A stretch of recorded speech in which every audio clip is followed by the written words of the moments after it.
आज crime petrol black headlines में देखिए 2019 की एक ऐसी ब्लैक हेडलाइन जिसने पूरे देश को हिलाकर रख दिया। पुलिस वालों काम करो। एक साधारण सा परिवार जिसका इतनी बेरहमी से कत्ल किया गया कि इंसानियत भी कांप उठी। अपराध के इस विभत्स रूप ने इस केस को ऐसे रंग दिए कि राजनीतिक गलियारों में भी हलचल मच गई। चारों तरफ धरने और नारेबाजी होने लगी, जिसने हिंसा का ऐसा रूप ले लिया कि चारों तरफ अशांति का माहौल पैदा हो गया।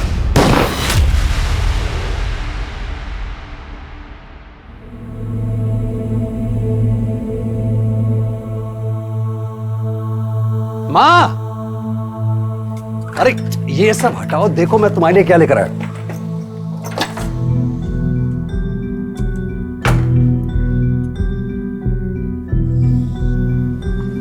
साफ दिखाई दिया? दिख रहा है ना साफ? साफ दिखाई दिया? एकदम साफ दिख रहा है। माँ एक के बारे सुंदर ही लगती हो, क्या हीरोइन लग रही है माँ। पर ये तो महंगा दिख रहा है, इतना महंगा चश्मा क्यों लाया तू? माँ तुमने सारी जिंदगी तो पाई पाई बचा के काटी, अब बाकी बची हुई जिंदगी तुम अच्छी तरह से काटो, हमारे अच्छे दिन आने वाले हैं। माँ मेरी शहर में स्कूल में नौकरी लग गई है। नौकरी? हाँ माँ। मेरा बच्चा।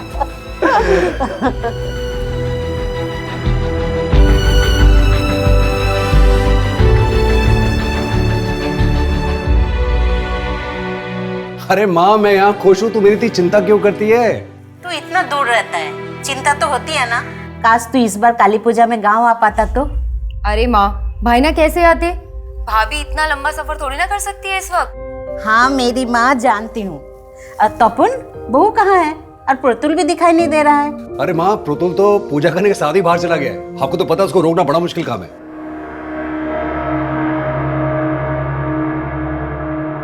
लो बन गई तुम्हारी मूछें, जाओ। मुझे नहीं बना दानव वानव। बेटा दानव तो लड़कों को ही बनना पड़ता है, और आप तो महादानव शुंभ हो। आपको डरना नहीं है, डराना है, गुस्से से ललकारना है। ओ कालिका, तुम में अगर शक्ति है तो मुझसे युद्ध करो, ऐसे। और आपको काली बन के प्रतुल यानी महादानव से युद्ध करके उसे मार गिराना है। नहीं नहीं मैडम, मैं नहीं मारूंगा, और इस इकरा से तो बिल्कुल नहीं। मैं काली हूँ और तू दानव, मरना तो पड़ेगा। नहीं मैं मारूंगा तुझे। नहीं मैं मारूंगा। अरे मैं मारूंगा तुझे। नहीं छोड़ो प्रतुल। नहीं मैं नहीं मारूंगा। छोड़ो उसे। मम्मी पहले ये दानव की मूंछें निकाल दो, वरना वो आके मुझे मार देगी।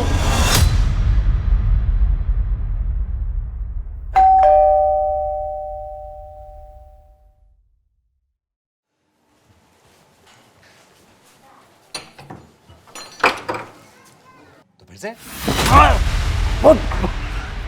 पागल है? पागल हो तू?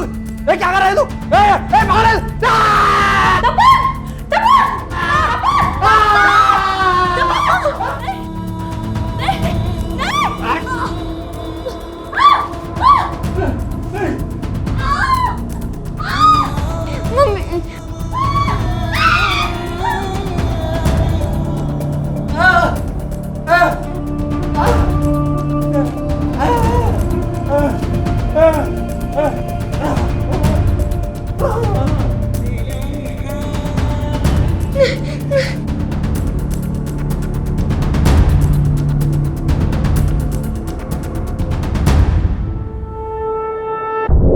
आज काली पूजा का दिन है, और आज के दिन माँ काली ने दानवों का वध करके हमें ये सीख दी कि बुरा करने वाला चाहे जितना भी विशाल हो, लेकिन जीत हमेशा अच्छाई की होती है।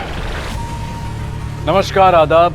क्राइम पेट्रोल सतर्क के ब्लैक हेडलाइंस अध्याय के आज के एपिसोड में आप सबका स्वागत है। देखते ही देखते ये घटना एक ऐसी नेशनल न्यूज बन गई जिसने न्यूज रूम से लेकर राजनीतिक गलियारों तक में हलचल पैदा कर दी। एक तरफ इस हत्याकांड के सामने आने के कुछ ही घंटों बाद एक ऐसा राजनीतिक दंगल छिड़ गया कि राज्य की सियासत हिल गई। पुलिस प्रशासन, पुलिस प्रशासन, तपन के हत्यारों को गिरफ्तार करो, गिरफ्तार करो। पुलिस प्रशासन, पुलिस प्रशासन, पुलिस प्रशासन, पुलिस प्रशासन। शांत हो जाइए, हमें अंदर जाने दीजिए प्लीज। हम नहीं हटेंगे, हम नहीं हटेंगे। हट जाइए, हमें अंदर जाने दीजिए प्लीज। हम नहीं जाने देंगे। 1 महीने में हमारे 5 कार्यकर्ताओं की हत्या हुई है। इस बार तो बल्कि पूरे परिवार को ही खत्म कर दिया उन लोगों ने। हमारा विश्वास प्रशासन और पुलिस पे से हमेशा के लिए उठ गया है। और ये अपोजिशन पार्टी केएलपी, ये लोग इसमें शामिल है, हमें पूरी तरह से मालूम है। और तो और वो तुम्हारा सुजय घोष, उस पार्टी का नेता, तुम लोगों के साथ मिला हुआ है। हम नहीं जाने देंगे। प्रशासन आरएलपी दल के लोग अपने कार्यकर्ता तपन और उसके परिवार वालों की हत्या को लेकर सड़कों पर आ गए हैं और पुलिस वालों के कहने पर भी वो मानने को तैयार नहीं है। पुलिस प्रशासन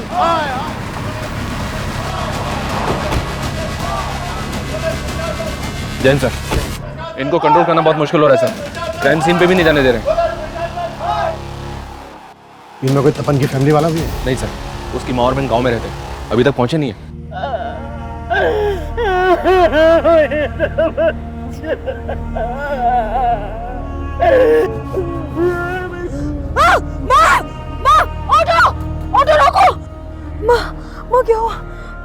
माँ क्या हुआ माँ? पुलिस प्रशासन, पुलिस प्रशासन, पुलिस प्रशासन। देखिए, शांत हो जाइए, पुलिस प्रशासन, शांत हो जाइए प्लीज। देखिए, इस वक्त मैं एक पुलिस ऑफिसर के नाते नहीं बल्कि एक इंसान होने के नाते आप लोगों से बोल रहा हूँ। जिन लोगों के लिए आप इंसाफ की मांग कर रहे हैं, घंटों से उनके मृत शरीर अंदर पड़े हैं। कम से कम उनकी बॉडीज तो हमें ले जाने दीजिए। और एक बार जरा ठंडे दिमाग से सोचिए, अगर हम लोग इन्वेस्टिगेट नहीं करेंगे तो उन्हें न्याय कैसे दिलवा पाएंगे, इंसाफ कैसे दिलवा पाएंगे? बताओ। चलिए हटिए।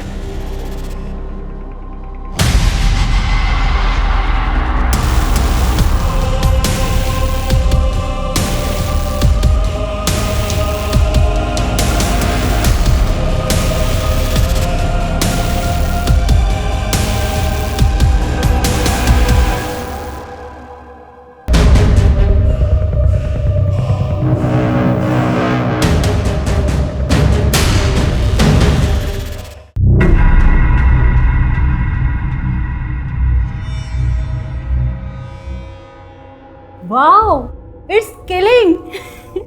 ये होती है असली बिरयानी की खुशबू। अरे आप बिरयानी टेस्ट कीजिए, वो और भी ज्यादा किलिंग है।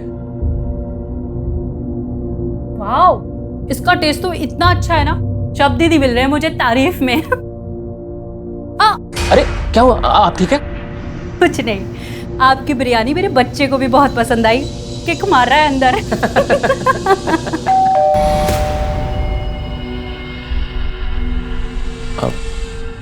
मैं देखता हूँ। हाँ। गंदी बात होती है। शक तुम? तपन दादा, मैं तो बिरयानी देने आया था। अरे प्रतुल बेटा, तुम तो बड़े अच्छे लग रहे हो, मुझे लगा के हैं। दाना बच्चे नहीं बुरे होते हैं। आप तो मुझे बुरा ही बोलोगे। इकरा के पापा जो हो। प्रतुल, अंकल से ऐसे बात नहीं करते ना। प्रतुल, प्रतुल। अच्छा मैं चलता हूँ। तपन दादा, आप और प्रतुल भी बिरयानी टेस्ट कीजिएगा। हाँ, खुदा हाफिज। खुदा हाफिज।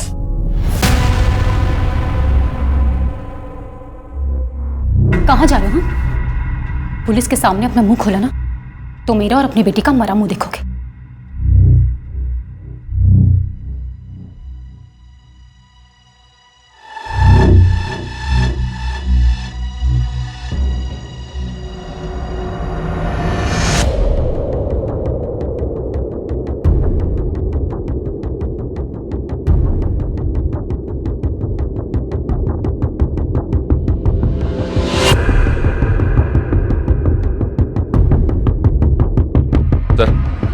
घर में फोर्स एंट्री के साइन नहीं मिले सर। 3 मर्डर्स हैं, किलर शायद 1 से ज्यादा होंगे और मेन दरवाजे से ही घर के अंदर आए होंगे।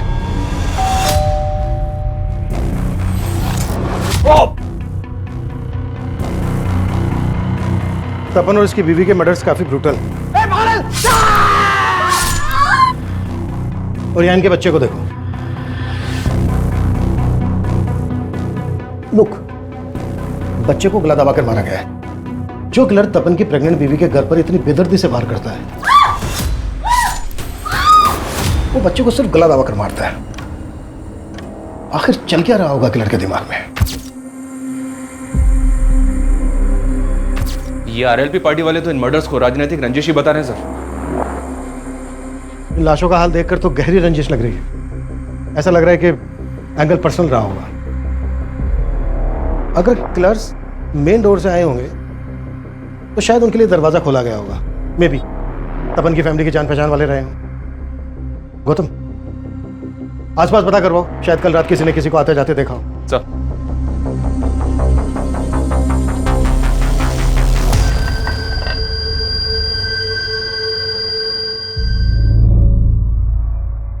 साहब मेरे दीदी जीजाजी है साहब, अंदर लेने दीजिए। रुको, बाहर रुको। अरे साहब मेरे दीदी जीजाजी है। क्या शोर मचा रहे हो? क्या प्रॉब्लम है? हाँ साहब मेरे दीदी जीजाजी है साहब। राव, तुम तपन के साले हो? हाँ साहब, सुबह टीवी में सब देखा, काफी महीनों से मिला नहीं हूँ। कल बस दीदी से बात हुई थी।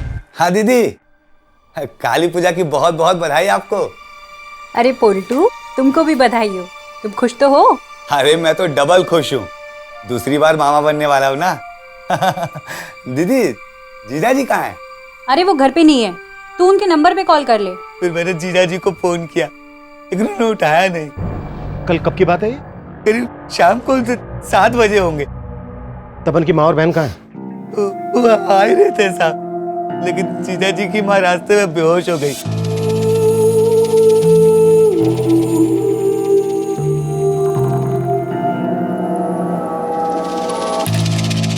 कल रात आपने किसी को तपन के घर पे आते जाते हुए देखा था?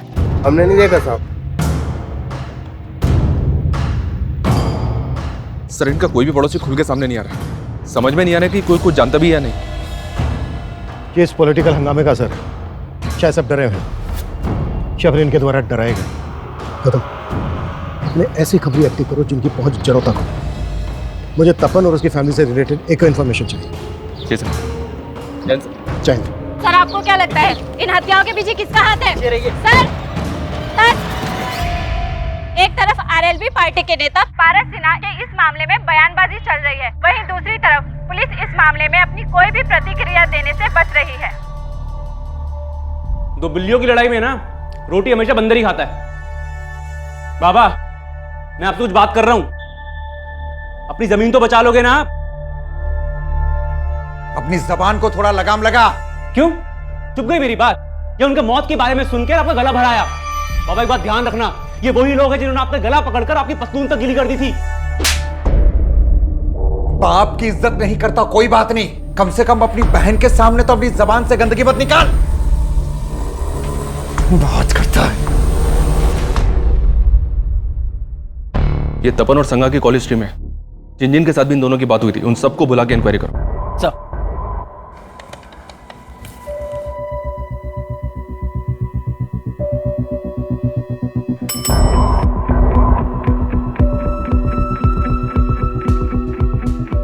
तपन को क्यों कॉल किया था? सर तपन दादा को मैं जानता हूँ और उस दिन मैंने सिर्फ काली पूजा की बधाई देने के लिए उनको फ़ोन किया था। उस दिन तपन जी और मैंने एक दूसरे को काली पूजा की बधाई दिए थे। हो सकता है काली पूजा का बहाना लेकर कोई सच छुपा रहा हो। हम किसी को हल्के में नहीं ले सकते। तपन और संगा के कॉल रिकॉर्ड्स में जितने लोग भी हैं उनको इन्वेस्टिगेट करो। तुमने बताया कि कत्ल वाले दिन तपन की माँ की भी तपन से बातें हुई थी। जी सर, लेकिन तपन की माँ और बहन से हमारी बातचीत नहीं हो पाई है। हालांकि तपन की माँ को हॉस्पिटल से छुट्टी मिल गई है, पर वो लोग अभी काफ़ी सदमे में हैं सर। लेकिन हमारा उनसे बात करना भी बहुत ज़रूरी है। हो सकता है हमें उनसे कोई हिंट मिल जाए। तपन एक स्कूल में क्लर्क था, तो आरएलपी पार्टी से कैसे जुड़ा? डिटेल्स निकलवा रहा हूँ सर, अपने खबरी काम पे लगे हुए हैं। एक तरफ तपन के परिवार की हत्या को लेकर सियासी तूतू में बढ़ रही थी, और वहीं दूसरी तरफ पुलिस को लग रहा था कि तपन उस राजनीतिक दल का कार्यकर्ता ही नहीं था जिस दल के कुछ लोग इस सारे मुद्दे को इतना तूल दे रहे थे। हत्यारे को फांसी दो, फांसी दो, हत्यारे को फांसी दो, फांसी दो। हमारी पूरी हमदर्दी है उस परिवार के साथ, लेकिन आरएलपी पार्टी की यह गलत रवैया इस राज्य का माहौल खराब कर रहा है। तो क्या राजनीतिक षड्यंत्र की आड़ लेकर इन हत्याओं के असल मकसद को दबाया जा रहा था? और अगर ऐसा था तो वो असल मकसद क्या था? केस इतना बड़ा हो गया था कि तपन के परिवार को जानने वाले अड़ोसी पड़ोसी भी खुलकर गवाही नहीं दे रहे थे, लेकिन उन्हें भरोसे में लेने की कोशिश पुलिस लगातार कर रही थी, लेकिन कोई सामने नहीं आ रहा था। और पुलिस जल्द ही तपन की मां और बहन से भी मिली। सर उस दिन भाईना और भाभी से बात हुई थी। अरे माँ, मैं यहाँ खुश हूँ, तू मेरी इतनी चिंता क्यों करती है? तू इतना दूर रहता है, चिंता तो होती है ना। भाभी से बात कराइए ना।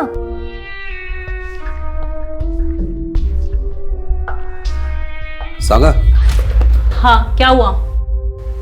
माँ का फोन है, बात करना चाहती है। अरे माँ, कैसी हो आप? और उर्मी, क्या चल रहा है? अरे भाभी, ये तो हमें पूछना चाहिए आपसे कि आप कैसे हो, अच्छे हो ना? हाँ, एकदम बढ़िया हूँ। लेकिन आप लोग ये बताओ, इस बार हम लोग गाँव नहीं आ पाए तो आप लोग भी नहीं आए? अरे अगले महीने तो आना ही है ना तेरी डिलीवरी पे, इसलिए सोचा सीधा तभी आए। मगर क्या मालूम था कि एक ही झटके में सब कुछ। देखिए, लोगों का कहना है कि तपन और उसकी फैमिली की हत्या के पीछे पॉलिटिकल मकसद है, लेकिन क्या आप लोगों को भी ऐसा ही लगता है? सर, भाईना ने हमें कभी बताया ही नहीं कि वो आरएलबी पार्टी के लिए भी काम कर रहे थे।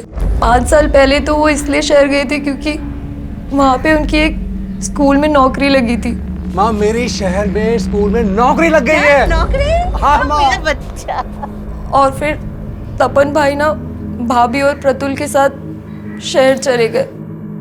अच्छा, शहर में या फिर यहाँ गांव में क्या तपन की किसी से कोई ऐसी दुश्मनी थी जो उसकी मौत की वजह बन सकती है?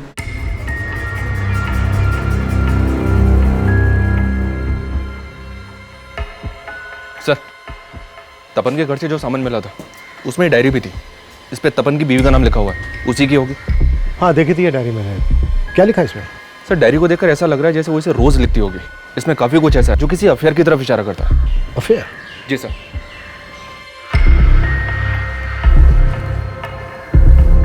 हमारे रिश्तों में वो गर्माहट नहीं रही। कभी तुम मुझे गलत समझते हो, कभी मैं तुम्हें। सागा, हाँ क्या हुआ? माँ का फोन है, बात करना चाहती है। अरे माँ, कैसी हो आप?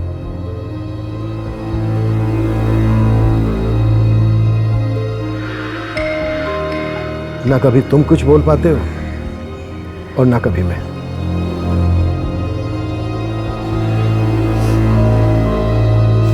हमारा सिर्फ एक ही दुश्मन है और वो है तपन का बाप।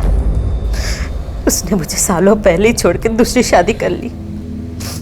मैंने बच्चों को किसी तरह बड़ा किया, इसलिए तपन बचपन से ही अपने बाप से नाराज था।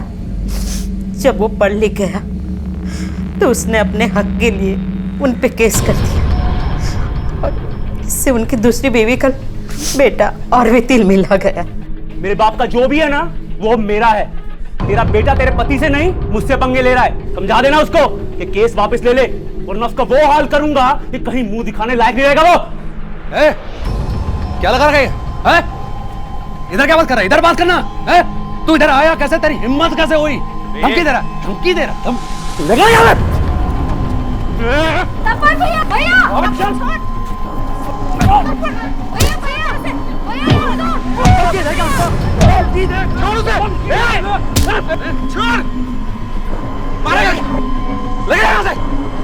और तुम्हारा केस ना कोर्ट में जाएगा, वो फैसला करेगा तुम्हारा। तुमने मेरी माँ को जो भी परेशानी दी है ना, सबकी कीमत चुकानी पड़ेगी। लेके जा। देख लूंगा तेरे को मैं।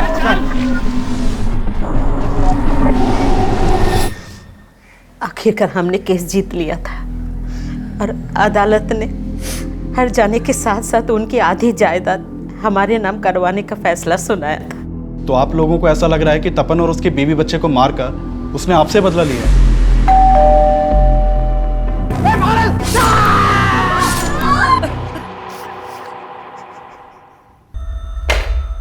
ये डायरी पढ़ने के बाद तो यही लगता है कि तपन और संगा की जिंदगी में सब कुछ ठीक नहीं होगा। और अगर इसकी वजह अफेयर है तो किसका अफेयर? क्या उसके आने से हमारे फासले बढ़ गए या फासलों की वजह से कोई हमारे दरमियान आया? तपन और संगा की जिंदगी में अगर कोई तीसरा था तो वो किससे ताल्लुक रखता था, तपन से या संगा से? ये क्लियर नहीं है। उन दोनों के कॉल रिकॉर्ड से भी कोई हिंट नहीं मिला है कि अगर उन दोनों में से किसी का अफेयर होगा तो किससे होगा। इनमें से जिसका भी अफेयर था उसका परिणाम इतना घातक कैसे हो गया कि पूरे परिवार को इतनी बेदर्दी से मार डाला गया? इस पोस्टमार्टम रिपोर्ट के मुताबिक तपन के शरीर पर 13 बार हुए, संगा के शरीर पर 16 बार थे और उनके बेटे को सिर्फ गला दबा के मार डाला। काफी अटपटा है ये। इस केस में जो भी एंगल सामने उभर कर आए हमें उन सब पर काम करना होगा। क्या पता कब कौन सा एंगल वजह बनकर सामने आ जाए। जी सर। हाँ मानिक बोलो। सर एक नया एंगल सामने आया है और ये तपन के पिता से जुड़ा हुआ है। तपन के पिता? 2 1 जा 2। इकरा, मैं जानती हूँ तुम इस सबसे दुखी हो, हम सब भी दुखी हैं, इसलिए ना तुमसे पढ़ाई होगी ना मैं पढ़ा पाऊंगी। इसलिए आज मैं तुम लोगों को ऐसी कहानी सुनाती हूँ जो मेरे दादा ने मुझे सुनाई थी। ये कहानी ऐसे इंसान की है जिसपे इस कलयुग की बुराई का रंग चढ़ने लगा था। आज इंसानियत दिन पे दिन गिरती जा रही है और आने वाला कल इतना भयानक हो जाएगा कि ना दोस्त अपने होंगे ना रिश्ते नाते। बुराई अच्छाई पे इतनी हावी हो जाएगी कि उससे लड़ना मुश्किल हो जाएगा और इंसान एक ऐसा मिथ्य भेष धारण कर लेगा कि अन्याय से लड़ने की बजाय वो दूसरों के साथ खुद अन्याय करने लग जाएगा। और वो इंसान भी पूरी तरह से ऐसा बन चुका था। वो इतना बुरा बन गया था कि लोगों को उसकी परछाई से भी डर लगने लगा था। मैडम, वो इंसान था कौन? ये जानना जरूरी नहीं है कि वो कौन था। जरूरी ये है कि हम ये कहानी सुन के एक सीख लें।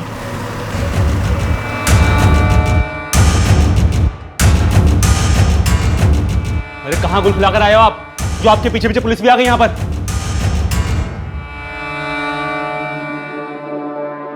अरेंदु साहब, सब तो बोल रहे हैं कि उनको केएलबी पार्टी वालों ने मार दिया और आप हम पर शक कर रहे हैं। आरएलबी पार्टी वाले सही बोल रहे थे। आप लोग केएलबी पार्टी वालों को बचाने के लिए हमें फंसाओगे। चुप, बिल्कुल चुप। बहुत ज्यादा बोलता है ना तू। अभी अगर सच नहीं बोला ना तूने तो यही धुलाई होगी तेरी। साहब जब कुछ किया ही नहीं तो आपकी धुलाई के डर के मैं कोई झूठ को थोड़ी स्वीकारूंगा।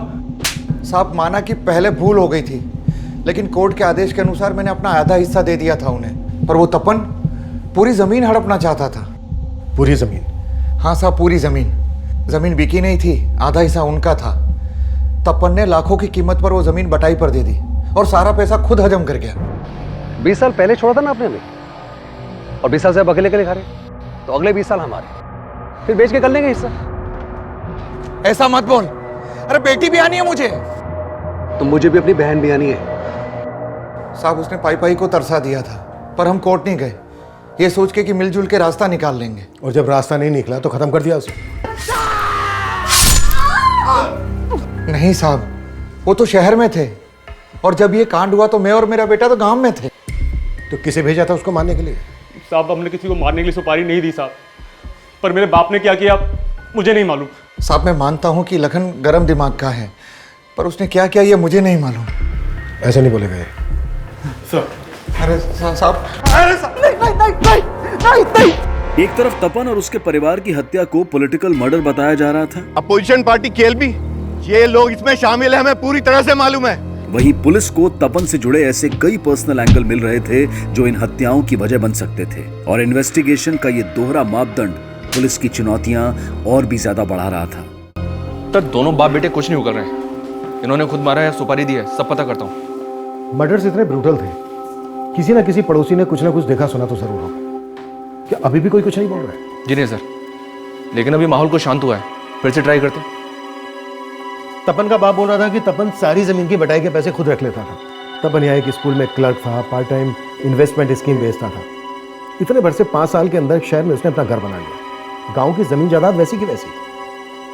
कहीं उधारी का मामला तो नहीं है? कम इन सर, कम सर। तपन के स्कूल में पूछताछ की तो कुछ बातें पता चली है सर। उसके स्कूल में एक टीचर है मिताली, जो तपन के बेटे को ट्यूशन भी पढ़ाती थी। और सर इस मिताली का तपन के घर पर काफ़ी आना जाना था। और सर लोगों से पता चला है कि इस मिताली और तपन में काफ़ी अच्छी बातचीत थी।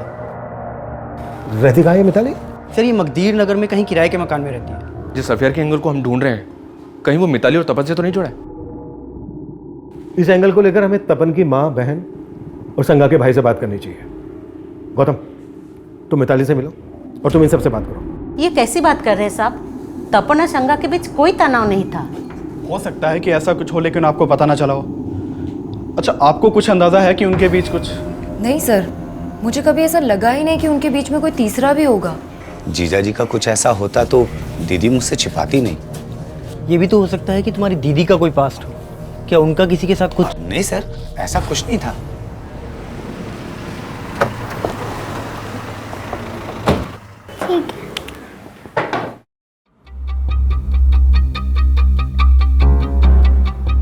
सर, काली पूजा वाले दिन ही मैंने आखिरी बार तपन जी और प्रतुल को देखा था। मैं काली हूँ और तू दानव, मरना तो पड़ेगा। नहीं, मैं मारूंगा तुझे। नहीं, मैं मारूंगा। अरे ये क्या हो रहा है? उठो बेटा, उठो, आप उठो। उठो उठो उठो। ये क्या कर रहे बेटा? मुझे घर जाना है।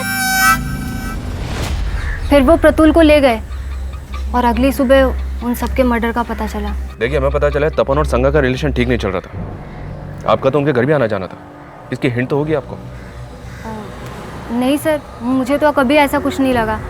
जब भी उनके घर जाना होता था दोनों खुश ही लगते थे। प्रतुल ने जब से आपकी क्लास ज्वाइन की है ना, बहुत अच्छा कर रहा है। अच्छा तो करेगा ही। आपने टीचर जो ऐसी चूज की है। ठीक है, जरूरत पड़ी तो हम आपसे दोबारा बात करेंगे। सर, एक मिनट। सर, तपन जी आरएलबी पार्टी में कितना एक्टिव थे ये मैं नहीं जानती, लेकिन वो समाज सेवा में हमेशा आगे रहते थे। सर, हमारे स्कूल के पास सरकारी ज़मीन का एक हिस्सा बड़े टाइम से खाली पड़ा हुआ था और एक कम्युनिटी के लोग उस पर अपना कब्जा जमाना चाहते थे। तपन जी, आजकल ये लोग रोज़ यहाँ इकट्ठा हो जाते हैं, आखिर चक्कर क्या है? मुझे खबर मिली है कि ये लोग इलीगल तरीके से ज़मीन को हथियाने की कोशिश करें, जो मैं होने नहीं दूंगा। अरे बच्चों की जगह ही है। मैं कोर्ट में इनके खिलाफ पिटीशन दायर करने वाला हूँ। सर, उनके पिटीशन डालने की वजह से ही कोर्ट के आदेश पे वो ज़मीन म्यूनसिपल कॉर्पोरेशन को दे दी गई। तो मतलब आप कहना चाहती हैं उन लोगों ने तपन के परिवार को? हो सकता है। उनका नेता उस्मान बड़ा ही दबंग आदमी है। हो सकता है उसको पता चल गया हो कि वो पिटीशन तपन जी ने ही फाइल की थी। सर, मिताली की बात सही निकली कि तपन ने उस्मान और उसके कुछ आदमियों के खिलाफ पिटीशन फाइल की थी। ये उस्मान तपन के घर के नजदीक ही रहता है। मानी को भेजा है उस्मान को बुलाने के लिए।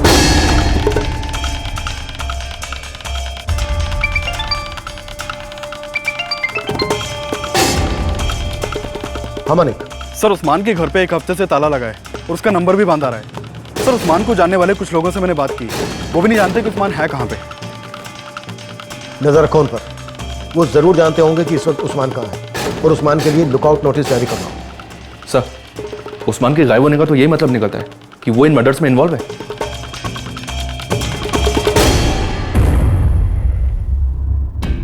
इस केस में हम अफेयर वाले एंगल को भी रूल आउट नहीं कर सकते। माना हमने मिताली ने उस्मान के बारे में बताया जरूर, लेकिन यह भी तो हो सकता है कि वो अपना राज छुपा गई हो। सांगा की ये डायरी साफ इशारा करती है कि तपन और सांगा के बीच कोई तो तीसरा था।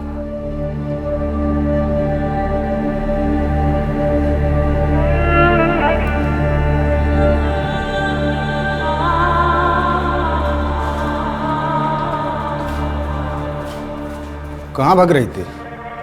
जब तक लॉज का बिल नहीं भर देती ना, तो यहाँ से नहीं भाग सकती है। मैंने कहा ना मेरे पास पैसे नहीं है। मेरी किस्मत मारी गई थी जो उसके कहने पर मैं यहाँ आके रुकी। उसने कहा था कि काली पूजा की रात वो यहाँ आ जाएगा, पर अभी तक नहीं आया। काली पूजा से 15 दिन हो गए और 15 दिन के मुझे पैसे चाहिए, समझी? चल अंदर। नहीं। अरे चल। नहीं नहीं, क्या नहीं, चल। बंद करो इसकी खिदमत। कोई जरूरत नहीं है फालतू बिल बढ़ाने की, समझे? और निगरानी रखना। सर, मैंने तपन और उसकी बीवी के बैंक ट्रांजैक्शन चेक किए। 2 महीने पहले तक उनके अकाउंट में काफी पैसा था, लेकिन अब उनके अकाउंट में काफी कम पैसा है। और एक बात, संगा के अकाउंट से सुब्रतो बनर्जी के अकाउंट में लगातार हजारों रुपए ट्रांसफर हो रहे थे। ऐसा क्या है जो एक हाउसवाइफ इसके अकाउंट में इतना पैसा ट्रांसफर कर रही थी? है कौन ये? इसके बैंक अकाउंट के थ्रू मैंने इंक्वायरी की तो पता चला कि इसने हत्या से कुछ ही दिन पहले अपना अकाउंट क्लोज करवाया था। जो नंबर इसने अकाउंट से लिंक किया हुआ था वो भी बंद है। जो एड्रेस दिया हुआ था वहां से भी घर खाली कर चुका है। हो सकता है सर ये वही तीसरा हो जिसके साथ संगा का अफेयर था।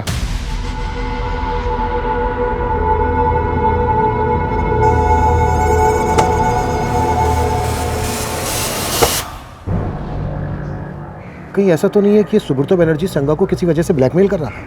इस सुब्रतो बनर्जी के लिए तलाश शुरू करवा दी मैंने सर। और उस्मान, उसका कुछ पता चला? फिलहाल तो नहीं, उसकी भी तलाश जारी है। सुब्रतो और उस्मान ऐसे सस्पेक्ट बनकर सामने आए थे जो फरार थे, लेकिन उस रात तपन और उसके परिवार की हत्या करने वाला किलर कौन होगा, इसका एक राज अब तपन के पड़ोसियों से भी सामने आया। आखिरकार कुछ लोग बयान देने के लिए अब सामने आए थे। बोलिए। सर, हम पहले से कहना चाहते थे, लेकिन तब माहौल ऐसा था कि हम डर रहे थे। क्या बोलना चाहते थे आप लोग? साहब, काली पूजा वाली रात एक आदमी को उनके घर के बाहर देखा था। पहले वो मुझे देखकर रुक गया था, पर मैं अपनी सब्जी की थैली बाइक पर भूल गया था। बाद में मैं आया तो देखा कि वो तपन के घर की बेल बजा रहा था। कौन था वो आदमी? उसको पहले कभी देखा था यहाँ? साहब, उस वक्त रात में तो बहुत अंधेरा था, कुछ दिखाई तो नहीं दिया। लेकिन हाँ साहब, उसने व्हाइट कुर्ता पहना हुआ था। हाँ सर, मैंने भी देर रात में एक आदमी को तपन के घर से निकलते हुए देखा था, लेकिन उसने व्हाइट कुर्ता नहीं पहना हुआ था। क्या इनमें से कोई था? इतना ध्यान नहीं है साहब, काफी अंधेरा था। ये तपन परिवार के बारे में और क्या जानते हैं आप लोग? उनका किसी के साथ कोई झगड़ा? सर, झगड़ा तो किसी के साथ भी नहीं था, लेकिन हाँ साहब, हमसे तो इशाक भाई जानते थे उनके बारे में। इशाक कौन? वो सामने वाला घर है साहब उनका, इशाक भाई। काफी आना जाना था उनके घर में, काफी क्लोज थे उनके परिवार से। मैं आपके पैर पड़ती हूँ, मुझे जाने नहीं दे सकते तो कम से कम मुझे मेरा फोन तो दे दीजिए। क्या करेगी फोन लेके? अरे जो तुझे यहाँ छोड़ गया उसका तो फोन बंद आ रहा है। मैं किसी और को फोन करके इंतजाम कर दूंगी। अभी तक इतने दिनों से बोल रही थी कि उसके अलावा तेरा कोई नहीं है, अब किससे करेगी फोन? चुपचाप यहीं बैठ।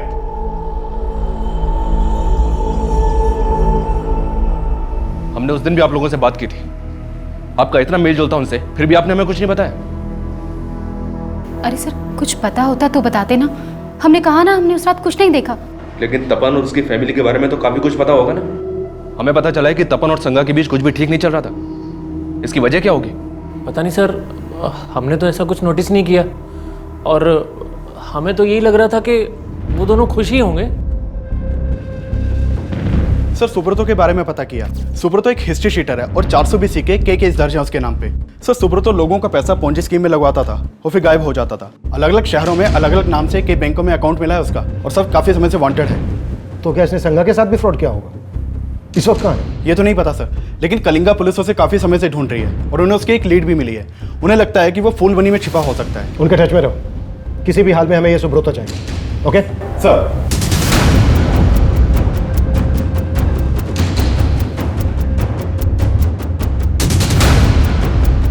सर, अगर अफेयर का एंगल है तो शायद ईशा के तबस्सुम में से भी किसी का तपन या संगा से अफेयर हो सकता है। जिन दो आदमियों को पड़ोसी ने देखा था, उनकी आइडेंटिटी पता करने पर ज्यादा जोर दो। उन लोगों ने उसे ठीक से नहीं देखा था सर, फिर भी ट्राई कर रहा हूँ स्केच बनवाने के लिए। तपन के घर के बाहर देखे गए अनजान आदमी का स्केच बनवाने की पुलिस ने कोशिश तो की, लेकिन जो स्केच बनकर सामने आया उसको पहचान देना नामुमकिन नजर आ रहा था।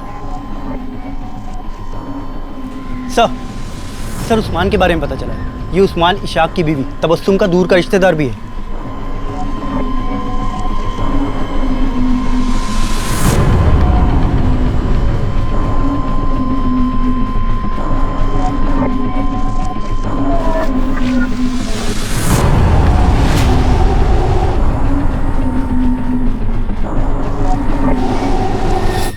सर, मेरा कोई अफेयर नहीं था तपन की वाइफ से सर। तो उसके अकाउंट से तुझे पैसा क्यों ट्रांसफर होता था? सर, वो तपन उसके अकाउंट से भेजता था सर। मैं ऐसे बकरे तलाशता रहता था जो मेरे जाल में फंस जाए।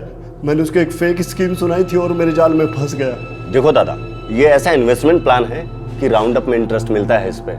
2 साल का स्कीम है, आपके पास जब जब पैसे हो तब तब इन्वेस्ट करते रहना। 18% ब्याज के साथ सारा पैसा वापस मिलेगा। अच्छा? जी दादा, और मैं चाहता हूं कि आप इसमें इन्वेस्ट जरूर करो।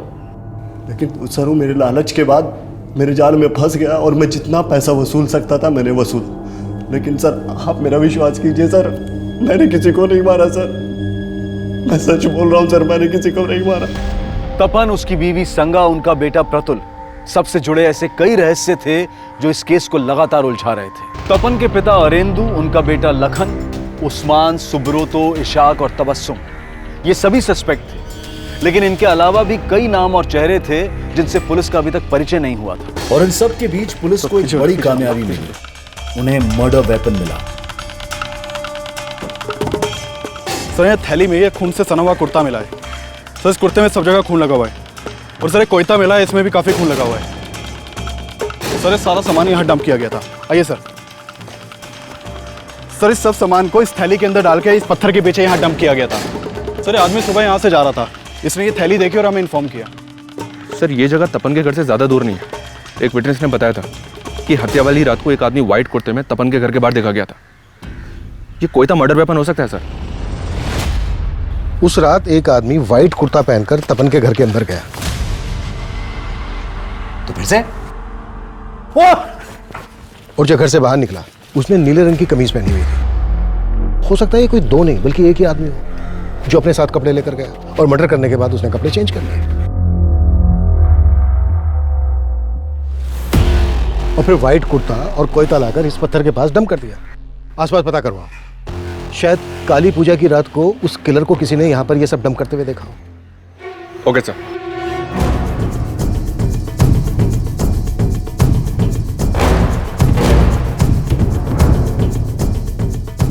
हाँ साहब, काली पूजा की रात मैंने एक आदमी को वहां देखा था। रात देर हो गई थी, मेले से वापस आ रहा था, उसी समय मेरी नजर उस पर पड़ी। साहब वो ऐसे घूर के मेरी तरफ बढ़ा कि मैं तो घबरा ही गया था। क्या उस आदमी ने नीले रंग की शर्ट पहनी थी? हाँ शायद। उस आदमी की तस्वीर बनवाने में क्या आप हमारी हेल्प कर सकते हैं? सुजोय जी, आरएलबी पार्टी के 5वें कार्यकर्ता की हत्या, वो भी उनके पूरे परिवार समेत। हमारी पूरी हमदर्दी है उस परिवार के साथ, लेकिन आरएलबी पार्टी की यह गलत रवैया इस राज्य का माहौल खराब कर रहा है। लेकिन उनके इल्जाम आपकी पार्टी पर नहीं, सीधे आप पर हैं। उनका आरोप एकदम मिथ्या है। हम लोगों ने ऐसा कोई गलत काम किया ही नहीं। वो लोग ऐसे तपन और उसकी फैमिली के मर्डर्स को लेकर तो ऐसी राजनीति हो रही है जैसे तपन आरएलबी पार्टी में कोई बहुत बड़ा नेता था। और सोशल मीडिया की वजह से तो इतनी अफवाह फैल गई है कि पूरा का पूरा शहर जल उठा है।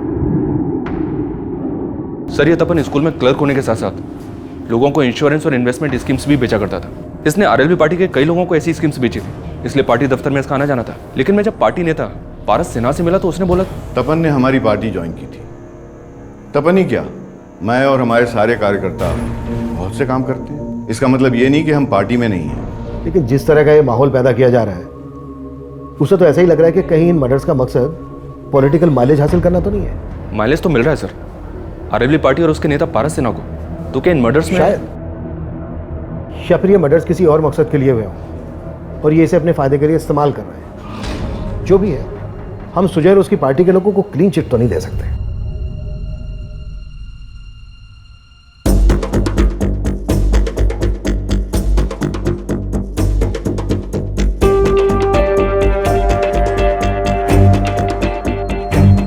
सर, ये स्केच उन स्केचेस से अलग है जो तपन के पड़ोसी ने बनवाए थे।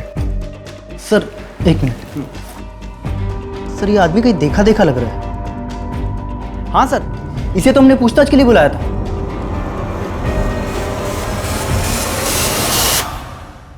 इसका नंबर तपन के कॉल रिकॉर्ड्स में था। रिकॉर्ड्स लेके आओ सर।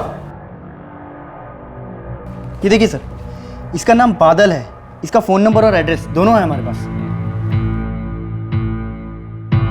आप जिस नंबर को डायल कर रहे हैं वो इस समय स्विच्ड ऑफ है। फोन बंद है सर। इस बादल का एड्रेस चेक करो, देखो सही है क्या। इसके एक एक डिटेल चाहिए और उस्मान का पता भी जल्द से जल्द लगाओ। सर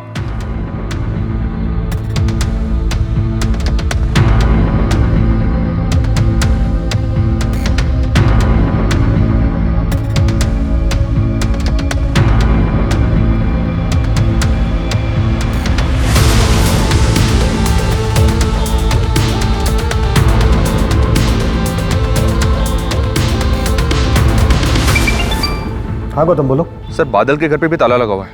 और एक बात, आसपास इंक्वायरी की तो पता चला कि बादल पास के गांव की एक लड़की को भी भगा ले गया था। लड़की भगा ले गया था? पता करो इस लड़की का इसके इससे कोई कनेक्शन है क्या?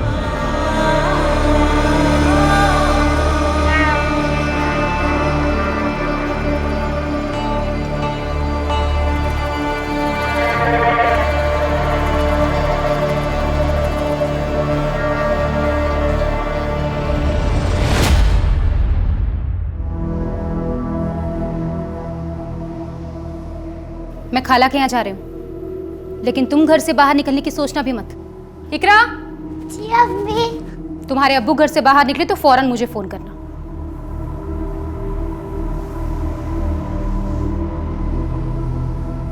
सर वो उस्मान खुद आया पुलिस स्टेशन। सर मैं भागा नहीं था, मैं तो अपनी बेगम के साथ यूपी गया हुआ था और जैसे मुझे पता चला कि आप लोग मुझे ढूंढ रहे हैं मैं वापस चला आया। भागा नहीं था तो फोन बंद क्यों था तेरा? सर वो तपन की वजह से वो जमीन नहीं हथिया पाया तो मरवा दिया उसको। तपन जी, आजकल ये लोग रोज यहाँ इकट्ठा हो जाते हैं, आखिर चक्कर क्या है? मुझे खबर मिली है कि ये लोग इलीगल तरीके से जमीन को हथियाने की कोशिश कर रहे हैं, जो मैं होने नहीं दूंगा। अरे बच्चों की जगह ही है। मैं कोर्ट में इनके खिलाफ पिटीशन दायर करने वाला हूँ। मुझे तो मालूम भी नहीं था कि तपन ने पिटीशन फाइल की थी। चलिए बोल, तबस्सुम और इशाक का इस सबसे क्या लेना देना है? तबस्सुम इशाक भाई को शक करती थी कि उसका तपन के बीबी से कोई चक्कर है। सर मैंने बादल के कॉल रिकॉर्ड्स चेक किए। ये देखिए सर, बादल के कॉल रिकॉर्ड में एक बरुणी नाम की लड़की का नंबर मिला है। सर बादल और बरुणी के बीच में काफी बातचीत होती थी। सर ये वही लड़की है जिसे लेकर बादल भाग गया था। सर काली पूजा वाले दिन भी इन दोनों के बीच में काफी बातचीत हुई थी। सर बादल का नंबर तो बंद आ रहा है, लेकिन बरुणी का नंबर चल रहा है और हम उसकी लोकेशन ट्रेस करने की कोशिश कर रहे हैं।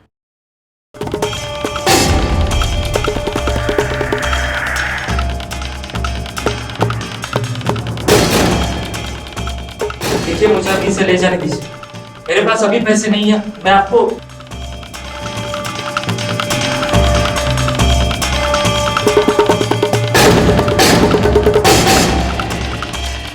क्या बादल सचमुच हत्यारा था या उसे एक मोहरा बनाकर एक बड़ी चाल चली गई थी? साहब मैं मानता हूं कि मेरी बीवी मुझ पे शक करती है, लेकिन साहब हमारा कोई अफेयर नहीं था। मैं उनको बोलता भाभी था, लेकिन मानता बहन जैसी था साहब। लेकिन तबस्सुम तो तुझ पे शक करती थी, तो क्या उसने उस्मान को बोल के? नहीं साहब नहीं, तबस्सुम पे मुझे शक नहीं है, लेकिन हाँ उस्मान पे मुझे पूरा शक है साहब, क्योंकि वो जिस जमीन पर कब्जा करने वाला था ना, उसके बारे में तपन दादा को मैंने बताया था, जिसके बाद तपन दादा ने पिटीशन फाइल की थी। तो ये बात बताने के लिए तो पहले क्यों नहीं आया? हाँ साहब मैं तो बताने के लिए आने वाला था, लेकिन वो तबस्सुम ने रोक लिया साहब। अच्छा, पहले बोलता है कि तबस्सुम पे शक नहीं है, फिर बोलता है कि तबस्सुम उस्मान को फंसा रही है। कहीं ऐसा तो नहीं उनको फंसा के इस कांड को तू ही करके निकल गया? नहीं साहब ऐसा कुछ नहीं है साहब। साहब मैं कसम खाता हूँ ऐसा कुछ नहीं है साहब। साहब मैं वरुणी से बहुत प्यार करता हूँ, उससे शादी करने के लिए पैसे बचा रहा था, और कुछ पैसों से 2 इन्वेस्टमेंट प्लान लिए थे तपन से, जिसके लिए हर साल 24,000 देने पड़ते थे। पहले साल तो उन्होंने पैसे लेकर रसीद दे दी थी, लेकिन इस साल जब मैंने दूसरे 24,000 की किस्त दी तो उन्होंने रसीद नहीं दी, बोला बाद में दूंगा। तपन दादा आपने रसीद नहीं दिया था मेरा। अरे तुम मुझे क्या रास्ते में रसीद के लिए रोक रहे हो बार बार? तुम्हारे पैसे लेके मैं भाग रहा हूँ क्या? जब भी रसीद मांगता हमेशा टालते। कुछ दिनों के बाद मैं फिर से उनके घर पे गया।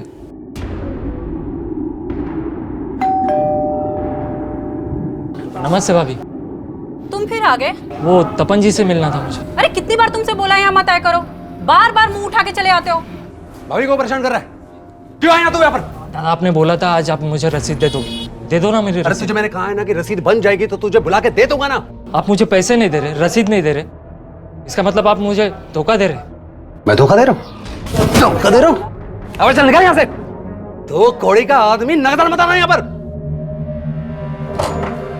साहब तपन और उसकी बीवी ने मुझे बहुत बेइज्जत किया था साहब। उस दिन ऐसा लगा कि वो तपन जिसने पैसा पैसा जोड़कर आज ये मकाम हासिल किया था, उसे मुझ जैसे एक छोटे से इंसान के मेहनत के पैसे की कोई कदर ही नहीं। मेरा माथा ठनक गया साहब,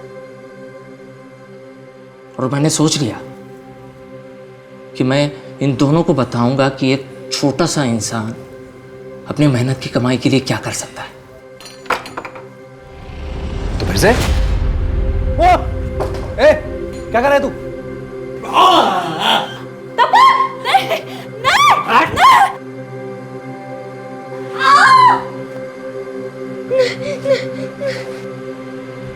सिर्फ 24,000 रुपए के लिए तूने तपन और उसके पूरे परिवार को मार डाला। तपन तुझे रसीद नहीं दे रहा था ना, उसके 8 साल के बच्चे की क्या गलती थी?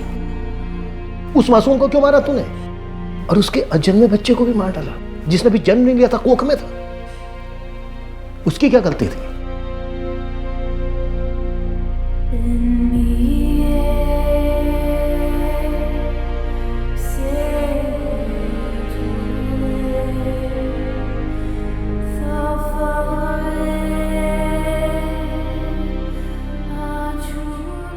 जिस सरगर्मी से इस केस की शुरुआत हुई थी, उतना ही सहमा हुआ इसका अंत था। सिर्फ 24,000 रुपए की एक रसीद को लेकर हुई कहासुनी ऐसी जघन्य हत्याओं की वजह बन गई। पर तपन और सांगा के बीच जिस तीसरे इंसान को तपन और सांगा के तनाव की वजह समझा जा रहा था, उस बारे में पुलिस को कुछ भी नहीं मिला था। अपने परिवार को एक बेहतर जिंदगी देने के लिए तपन ने उम्र भर संघर्ष किया, और जैसा कि मिताली की कहानी के नायक के साथ हुआ, एक समय के बाद तपन को भी कामयाबी की चाबी मिल ही गई। लेकिन समय के साथ उसकी परछाई में ऐसी सेंध लगी कि वो बादल के लिए नायक से खलनायक में तब्दील हो गया।